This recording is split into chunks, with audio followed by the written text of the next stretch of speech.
baie welkom by Kom ons gesels episode 55 en vanoggend groet ek julle hier vanuit 'n klein boutiek by my kinders se hoërskool. En dit is die eerste keer wat ek nou kom uithelp en diens doen. Maar so is dit nou so 'n nat, reënerige maandag hier in Pretoria dat hier geen klandisie is nie.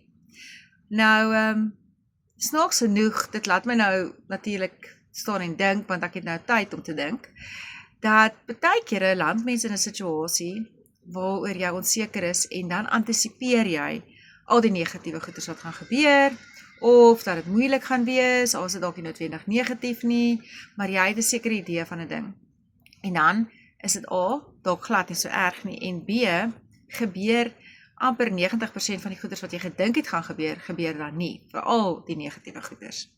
En ek dink dit behoort nogal 'n les wees om te leer, dat alles is nie altyd sleg nie. Ek luister gister radio en die dominee op die erediens sê toe nou dat in die verlede, die goeie ou dae, as ons moet eerlik wees, was alles nie altyd net goed nie.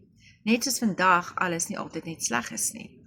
En ja, so hierdie reën van vanoggend het dalk nou my onsekerheid om hier in hierdie boutiek te kom werk bietjie minder gemaak, of dalk bietjie ligter gemaak, hoe dit ook al sê.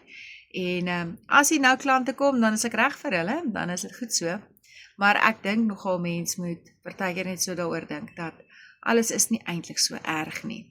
Dit gaan alright wees. Net soos wat hierdie reën, dalk die netbaljuffrou oor vanmiddag se proewe laat stres, maar op die ou end van die dag, ons almal nou net 'n bietjie stadiger laat gaan, dalk om genoeg krag te hê vir vanmiddag.